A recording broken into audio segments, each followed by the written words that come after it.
Hi there, well, thanks for waiting. This is part 6 of What If Naruto Was Kamen Rider Faiz. So let's start. Chapter 14. A few days have passed since the incident in Naruto's mind. Kasumi revealed her name to Hikari and Haruna. She also told the three not to tell Kushina as she doesn't know. Kasumi also extended a link to Naruto so they could talk, meaning his three lovers could always hear his thoughts and vice versa, though they could choose to not let him hear their thoughts, something Naruto had yet to learn, much to his ire. Now, Naruto was learning to wield the Madagabayu and using the Kyoru or Fennec form. Everyone was shocked when they saw him go into that form. They prepared to fight when he acted like he was going to attack them, scaring the shit out of them, which also resulted in the former human getting a massive beatdown from 6 worried, angry, tear-eyed girls. Now, Naruto was training in using his wings. He focused chakra into his wings and flapped, getting the results he wanted, a blast of icy air. He then heard Kasumi said, "Naruto-kun, I found that your chakra has a higher ton affinity in it now. Maybe you should ask Haku to help you with this." Naruto nodded and decided he'd do that later. He flapped his wings hard and blasted into the sky. He kept flapping and found that if he quickened the pace, he'd fly up, and if he slowed the pace, he'd descend. After that, he trained in his shoulder spikes. They worked to trap enemies more than attacking, as he found that the spikes also makes it hard for him to move. So he decided that he'd use it if he wanted to catch an enemy, by spiking them before freezing him up. Then, he tried out using his tail. Turns out his tail was like a normal one. He could actually feel things with it if he wanted to. It could also harden and break things harder than a diamond.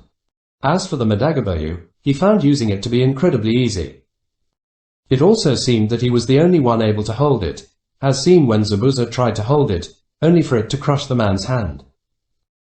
As soon as the man let go, the axe sunk into the ground, seemingly forever following Naruto as he dropped the axe at Tazuna's home and tried to summon it when he was in the forest or at the bridge.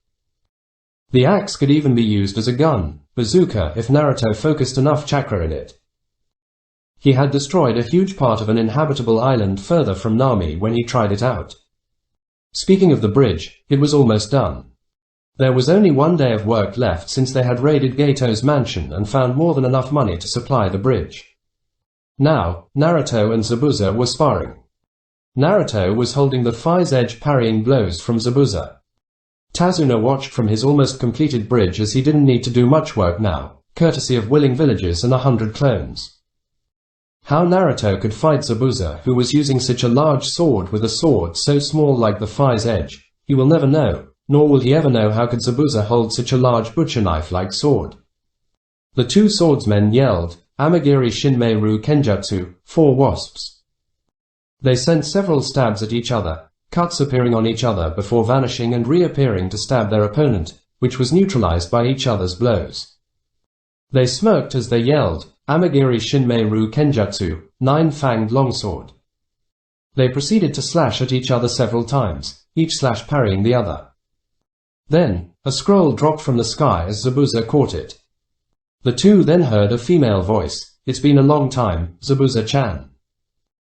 I see you've taken up a student." They turned and saw 3 figures. The middle was a red-haired woman, the other 2 were men, one wore glasses with swords on his back and the other a man with an eye patch. Zabuza said in surprise, "Mei, what are you doing here? Shouldn't you be back fighting Yagura?" Mei laughed, "That's old news. We defeated him and I took on the Mizukage mantle. You do remember our bet, right?" Zabuza replied, "But I'm a missing nin." Mei smirked, "Not with the official pardon for you and the Oni Kyodai in your hands." Zabuza's eyes widened as he fell to his knees shouting, "Nu." Naruto's sweat dropped and shook his head at his former sensei. Zabuza got over his stupor and said, "Fine, I guess I'll have to face the horrors of D ranks. So, Naruto, Haku will follow you back to Konoha. She wants to live with you anyway. So Mei, are we leaving now or should I wait till the bridge is finished?" Mei shrugged, "Meh, you decided, and you'll either call me Mizukage-sama or Mei-chan. So, if you'll excuse me, I'll need to go back to Kiri, to face, shudder, my paperwork." The 3 then left. Naruto asked, "So, are you going back now?" Zabuza shrugged, "Maybe, but I guess I'll stay till the bridge is done. Naruto nodded as they went back to Tazuna's house. The day passed as we now see teams 7 and 12 along with the group of former missing nin standing on the bridge in front of a bunch of villagers. Inari smiled. Will we see you again, Naruto ni, Suki ne, Yuki ne, Oba-san? Mikoto smiled at her nephew. We'll visit. I can't just leave my long-lost family behind now, can I? Tsunami smiled at her sister. Tazuna was saying his goodbyes with Zabuza, who he had come to good terms with. The other girls and Kushina were just smiling at the scene. As for Naruto, well, he was, talking with his fangirls, well, sort of. The horde of fangirls said in unison, Naruto-sama, you'll come back, right? Naruto nodded, smiling nervously. Now he knew how Sasuke and Itachi felt. After that, the whole group set off. As they walked across the bridge towards the shores, Tazuna thought aloud, come to think of it, we never did name the bridge. How about the awesome Tazuna Bridge? Tsunami facepalmed with a few villagers. It sounds like the awesome Tarzan Bridge. Inari then snapped his fingers. I got it. He looked at the Naruto fangirls as they all said, the Great Naruto Bridge. Tazuna scratched his chin. Sounds great. In honor of the boy who set us free from the tyrant Gato. Everyone cheered. With Naruto and the others, Naruto suddenly sneezed. Hikari asked, Anai-chan, you fine? Naruto nodded as he rubbed his nose. Then, they reached a crossroad. Zabuza and the Oni Kyodai walked to the left, opposite of Konoha. Haku asked, Zabuza-sama, where are you guys going? Zabuza looked at his tool, daughter figure, and said, Haku, we're going back to Kiri, Mei-chan is the Mizukage now. I want you to follow Naruto and the rest back to Konoha. Think of it as a last order from me. Haku was about to protest, but Zabuza raised his palm. I want you to live your own life. You can't just follow me for your whole life. You always said you wanted to live with Naruto. Here's your chance. I never saw you as my tool. Even if I said I did, you were always and still in the daughter I wanted. So go to Konoha and live your own life. Haku said nothing and nodded before hugging her father figure, Master. After a few goodbyes, the three men walked towards Kiri. Meizu said, who knew Zabuza had a soft side. Zabuza growled at him, if you ever mention this to anyone, I'll kill you. Guzu laughed as his brother nodded furiously. They then walked into the mist. Back with teams 7 and 12 plus Haku, they soon reached Konoha. Kushina saw Izumo and Kotetsu slacking off and sent 2 chakra chains out of her hands and gave them a wegi, causing high-pitched yelps out of the two. Mikoto said, Teams 7 and 12 reporting from C-ranked mission to Nami. We also have a guest, so check her in. The Eternal Guards nodded and did just that. The two teams and Haku then headed for the Hokage Tower.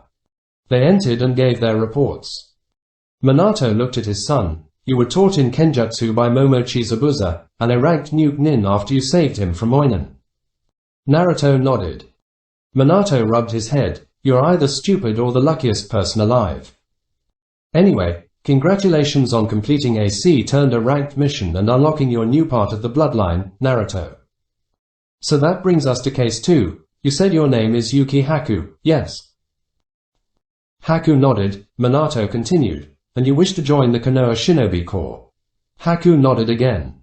Minato sighed. Fine, you'll be added to Team 7. Now comes where you'll be living. Haku said, Anno, if it's okay, can I live with Naruto-kun? Everyone raised an eyebrow. Naruto thought, what the hell? Minato asked, you do know I'm his father, right? And you'll need to ask Kushi-chan about that. Kushina said, well, I'm fine with that. Minato sighed, okay, fine. The compound is huge enough for all of us anyway. So we'll figure out which room you'll sleep in when we get back. Naruto, since she wanted to live with you, you'll show her around and help her settle in. The girls were slightly jealous as that would mean Haku would be spending all day with their beloved Naruto. After that, Minato dismissed the Genin, leaving Kushina and Mikoto in the room along with Jiraiya and Tsunade, who were called by Anbu. Minato said, so, Naruto got his Orphenic form. You sure he won't go berserk anymore? And what about Hikari-chan and Haruna-chan? You said they used the Kyuubi's chakra. Kushina sighed. In order, I'm not sure. I wouldn't worry about the girls though, they were in control even when they used the second tail. They used it when they saw Naruto getting killed before he used the Orphenic form. They snapped out of it when Naruto got up and slaughtered the enemy though. And Zabuza told me Naruto was captured by Iwa when he almost killed Roshi. Turns out he met a man called Narumi Sokichi. They had a father-son relationship and the man got killed in the most brutal way I've ever heard of. He was tortured before buried in the ground, leaving his head above, and kicked until the head came off.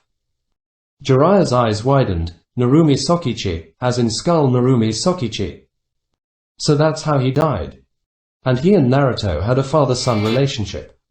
Mikoto nodded. That's what we heard from Zabuza.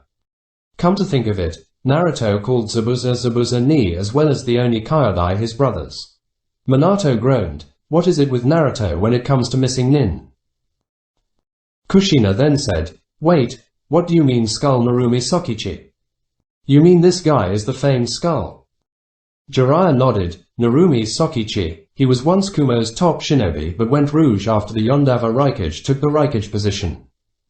He never lost a single battle as he used skeleton-based jutsu to kill.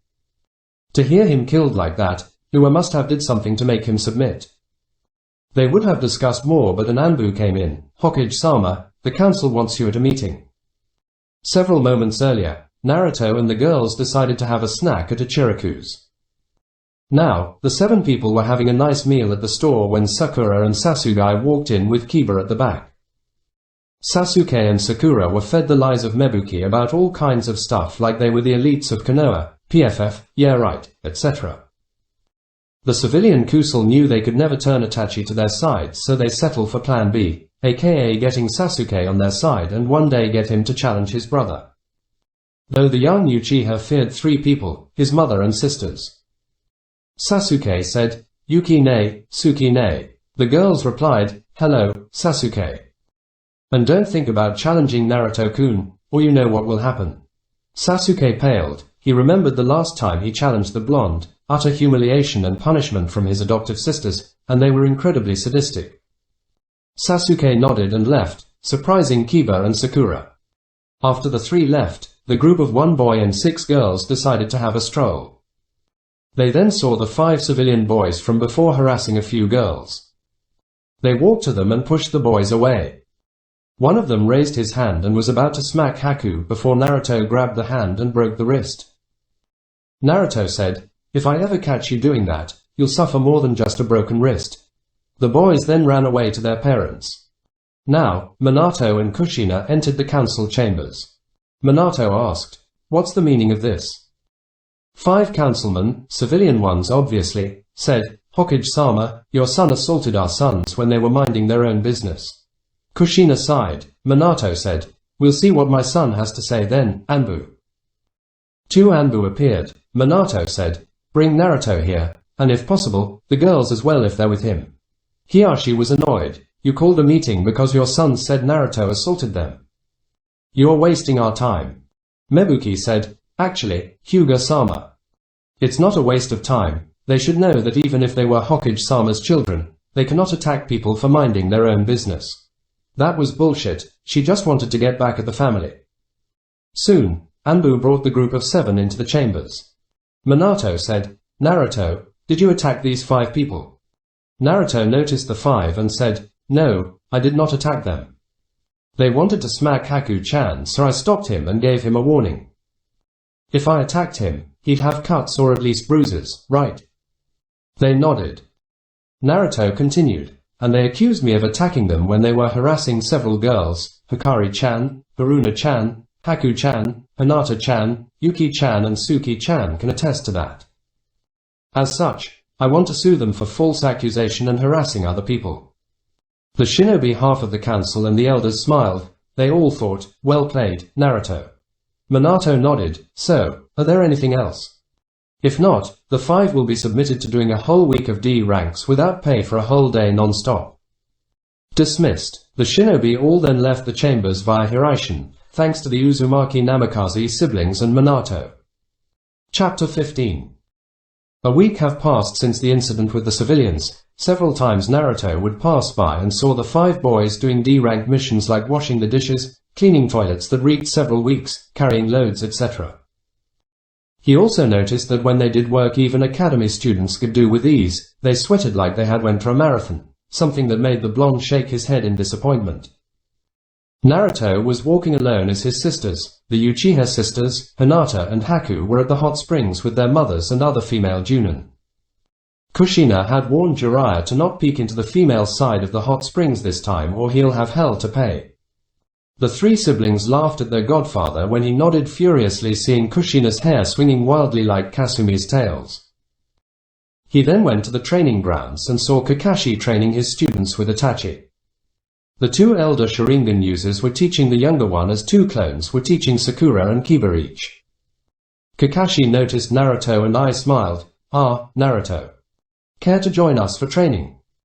Naruto, having nothing to do, shrugged, "Sure." Naruto walked to them as he heard Itachi say, "Now, Sasuke, if you're going to unlock the Sharingan, you'll either train incredibly hard or you'll have to fight in life-death situations.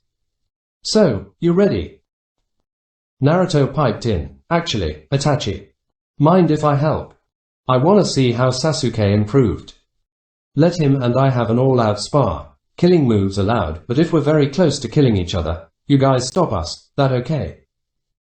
Kakashi pondered with Itachi for a while. Sasuke was hoping for them to allow it as he'd be winning anyway. Well, he'd either be able to pulverize the blonde or he'd unlock the Sharingan, then pulverize the blonde. The 2 Chunin nodded. The 2 genin stood in position as they prepared to fight. Kakashi snapped his fingers as the 2 sprung into actions. The 2 boys traded punches in the beginning before the fight became intense. Naruto smirked and focused his energy, transforming into the Kyoru or Fennec. Sasuke, Kakashi, Itachi, Kiba and Sakura's eyes widened as they saw Naruto's new form. Itachi and Kakashi thought, so this is what Ka-san, Kushina meant when she said Naruto had a new form. Sasuke drew kunai as Naruto took out the Madagabayu from the ground. Axe and kunai clashed as the 2 boys charged. Sasuke jumped away and did hand signs, Katon, Kayuenden. Naruto spread his wings and flapped them, sending a blast of icy air quenching the flames and coating the boy in ice slightly.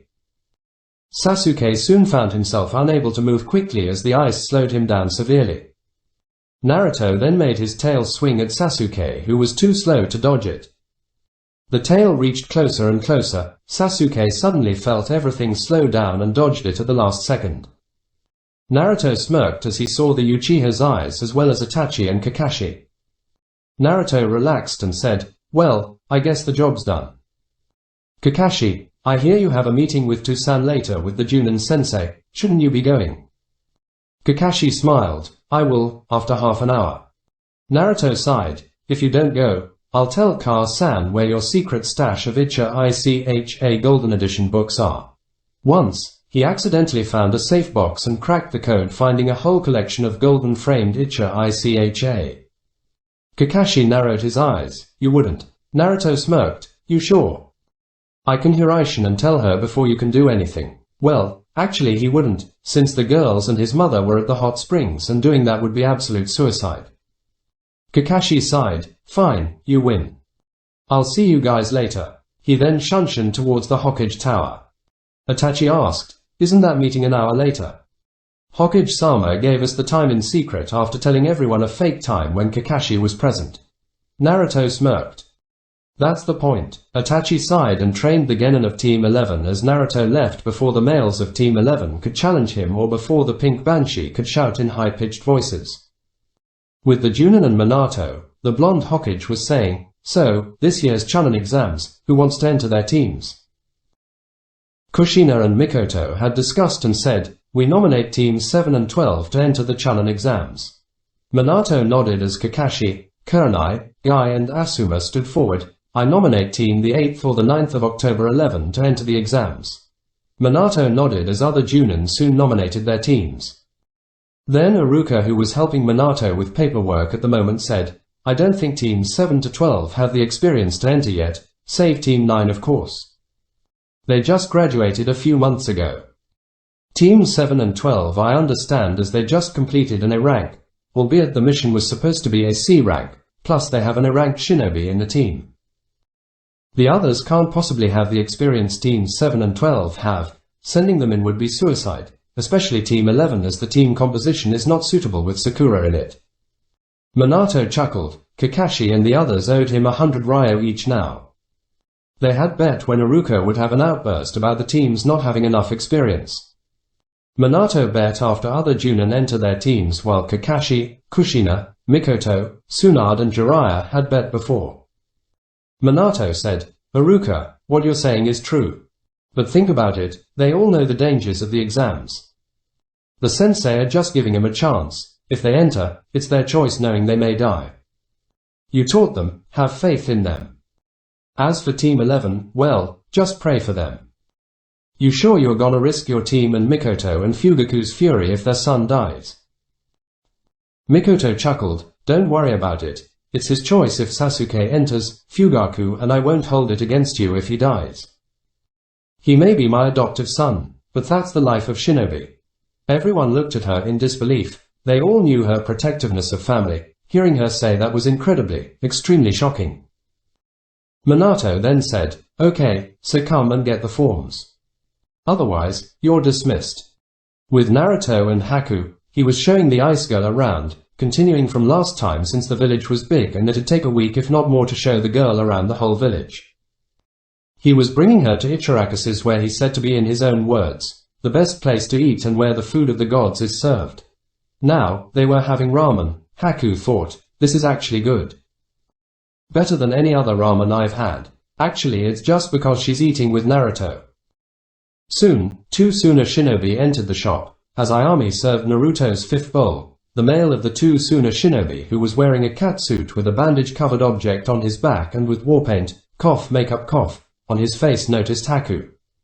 He said, why, hello, may I know the name of the beautiful maiden I have the honor of meeting? The girl with the guy rolled her eyes at her brother's way of flirting, which is embarrassing himself in her opinion. Haku looked at the makeup guy and said in a cold, Haku, now please don't bother me, I'm trying to have ramen. Then Haku went back to happily talking to Naruto. Then suddenly, Haku felt herself unable to move. She moved towards the guy as he pulled with chakra strings, the trademark of Suna's puppet masters. He said, now why don't you come to me, a true man? He leaned in to kiss the ice girl but felt something at his neck. He saw a red blade, stick, whatever the Faiz edge is made off as it's like a staff that can cut with no sharp edges. At his neck, held by one angry yet calm Naruto. The blonde said, let her go, or I'll make you regret for trying to do that to my girlfriend. He emphasized girlfriend, causing Haku to blush as they hadn't made it official. The boy huffed, I am the eldest son of the Kazekage, she should be honored. His sister beside wanted to facepalm, but still made no attempt as she would if he crossed the line. Naruto said, this ain't Suna, and you're here as guests for the Chunin exams if I'm not mistaken. The boy was red with anger. He released the hold on Haku and reached for the package on his back. The girl with him had her eyes widened. Kankuro, you're seriously thinking of using Karasu. Naruto smirked, if you wanna fight, let's go somewhere more suitable. He materialized the Faiz driver and the two Suna nin had their eyes the size of plates. The girl stuttered, Gomenasai, Faiz-sama, we apologize, please forgive us. Naruto was confused but said, fine, but if he does it again, I'll make him suffer. The girl nodded as the two ran away. Haku said, still blushing, arigato, Naruto-kun. Naruto replied, it's fine, Haku-chan. Nobody can just force themselves upon someone else. Especially not you. Haku then said, Anno, about the girlfriend thing. Naruto blushed, I'm sorry about that, it's just so that I can get him off of you. Haku looked away and said, you know, I heard you have the CRA and I, don't mind being your girlfriend. Naruto gaped. Well, of course he'd gape. Haku was and still is one of the most beautiful girls he'd ever met. It was his turn to stutter. Why you mean it? Haku nodded and kissed him in the lips. After kissing for a full minute, Ayami coughed. If you're gonna have a make-out session, Naruto, please do it at home. Chuchi, who was cooking, shook his head as the two teens quickly ate and went home. Well, not before paying, of course. At night, after having dinner with Haku, Jiraiya, who came back from a mission with Tsunade and Kakashi, the new Team 7 were given slips for the exams, which they accepted and were ready to go to the academy for it the next day. Tsunade and Jiraiya went on a mission, so they don't know Haku before this day, which they were introduced to each other. Tsunade was surprised to have a new housemate, but got along with the girl as the ice girl had an interest in medical ninjutsu and stuff like that. She even took her as an apprentice. Haku was shocked that Naruto was related to so many famous and not to say strong people. As for Jiraiya, you guessed it, or not, he gave Naruto thumbs up and started looking over her for his books before receiving a chakra-enhanced punch and a Faiz shot-enhanced punch from Tsunade and Naruto respectively. At late night, Haku, Hikari and Haruna had agreed with each other to sleep with Naruto. So imagine the boy's surprise when he found both of his sisters beside him and Haku on top of him. He had a nosebleed and blushed like a tomato when he saw their almost transparent nightgowns. Unfortunately and unknown to the boy, Jiraiya was spying on him and the girls from the window. He chuckled perversely as he thought, "Oh almighty gods, my godson is a goldmine. With this, I can even make a sequel for Icha, Trials of Apollo. Maybe the sequel shall be named Icha, Trials of Apollo, the Ice Princess. Yes, Haku shall appear in the second series." Next day, the teams all woke up and headed for the academy. Teams 7 and 12 stood at the entrance of the academy and smirked at each other. Naruto said, "So, girls, it's time for the Chunin exams. Start our engine."